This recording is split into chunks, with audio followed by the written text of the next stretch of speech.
안녕하세요. 여러분의 자기계발을 돕는 방송 조간일TV입니다. 오늘 방송 주제는요.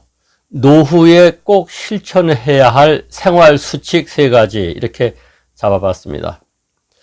저도 젊었을 때는 몰랐는데 나이 들어가면서 새삼 느끼는 게 있습니다. 젊었을 때는 왜 이런 얘기 하지 않습니까? 뭐 나이 들어서 100세 시대니까 열정적으로 살아야 된다. 누가 그걸 모릅니까? 아마 모르긴 해도 저만큼 열정적으로 사는 사람도 그렇게 많지 않을 겁니다.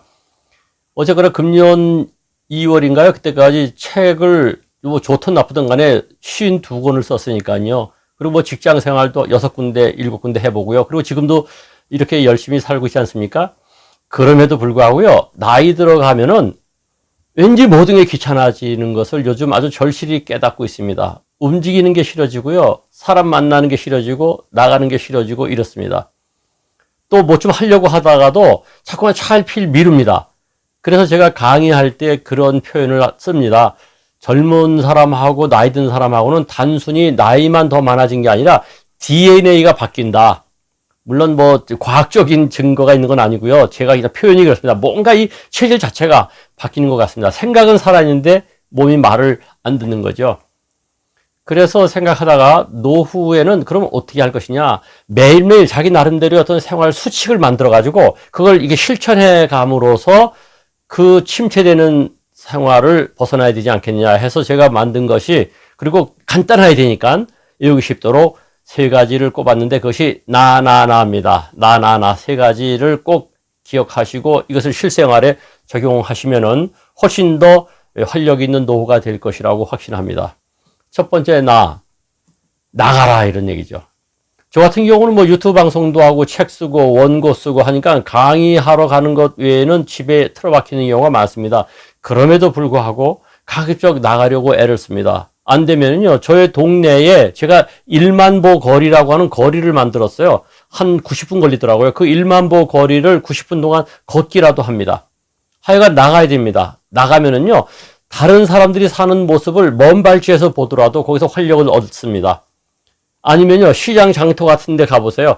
시장 장터에 가면요, 그 왁작지껄한 그 상황에서 물건을 고르고 흥정하고 때로는 좀 싸우고 하는 거기서 세상의 활력을 얻을 수 있고 많은 것을 배울 수 있습니다. 나가라는 거죠. 그리고 이 나가라는 것은 꼭 바깥에 나간다는 의미만 있는 것이 아니고요. 뭔가 생각한 것이 있으면 즉각 실행하라 이런 얘기입니다. 생각이 딱 떠오르면 일단 나가서 즉각 실행에 옮겨라 이런 얘기죠. 살 것이 있으면 빨리 사야 된다 이런 얘기입니다. 책 같은 것도 마찬가지죠. 어떤 책을 사야지 하면은 즉각 나가서 서점에 가서 좀 들여다보면서 그 책을 구입하고 이렇게 즉각 행동하는 것. 이것을 나가라라고 하는 첫째 항목에다가 담았습니다. 두 번째는 만나라. 사람을 만나야 된다는 것이죠. 마당발이 될 필요는 없지만, 사람을 깊게만 사귈 필요는 없지만 여러 사람을, 각계각층의 사람을 만나는 것은 대단히 중요합니다. 때로는 친한 친구를 계속 만날 수도 있지만 친한 친구를 계속 만나서 얻는 활력 못지않게 때로는 낯선 사람을 만나서 얻는 활력도 대단히 많습니다. 그럼 낯선 사람을 일부러 접근하냐? 그게 아니고요. 친한 친구하고 만나더라도 또 낯선 사람을 또 낄 수 있지 않습니까? 그 친구의 친구 말이죠. 그러면요, 늘 만나던 사람에게서 얻는 정보는 뭐 한정되어 있습니다. 배울 것이 한정되어 있죠. 그러나 낯선 사람을 만나게 됨으로써 그 사람이 살아가는 형태에서 새로운 신선한 충격을 받게 되고 또 도움을 받게 됩니다. 그래서 많이 만나야 됩니다. 그리고 만날 수만 있다면 가급적이면 젊은 사람을 만나는 게 좋은데 그것은 사람마다 역량의 차이일 수 있죠. 어쨌거나 사람을 만나야만이 이 활력을 얻게 됩니다. 대화를 나누고 수다를 떨므로써 활력을 얻게 된다는 것. 제가 수다에 대해서 한번 방송 드린 적 있죠? 그것을 참고하시면 될 것입니다. 세 번째는 뭐냐? 나눠라. 나눠야 됩니다. 나눈다는 것은 2가지 의미가 있죠. 하나는 나눠준다는 의미도 있지만 나눠 갖는다는 의미도 있습니다. 받을 수도 있는 것이죠. 그래서 우리가 성경에서 가장 중요하게 여기는 룰, 황금률이 있지 않습니까? 마태복음 7장 12절이죠. give and take입니다. 대접받고 싶은 대로 남을 대접하라. 이것을 영어로 이제 간단하게 하면은 give and take죠. 베풀기도 하고 받기도 해야 됩니다. 특히 많이 베푸셔야 되는 것 잊지 마십시오. 자기가 가지고 있는 정보가 있으면 정보도 베풀어야 되고, 베풀 수 있는 건 많습니다. 꼭 돈만 가지고 되는 건 아니죠. 물론 그런 얘기도 하죠. 나이 들어서는 뭐 지갑을 열어라. 그것도 뭘 의미합니까? 베풀라고 하는 것이죠. 그것뿐만이 아니죠. 불교에서 말하는 무죄칠시, 재산이 없는 사람도 7가지 베풀 것은 있다.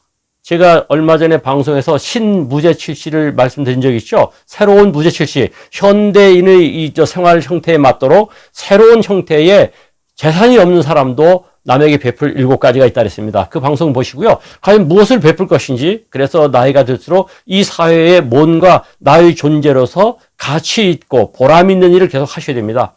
그런 베푸는 생활을 하시라는 것이죠.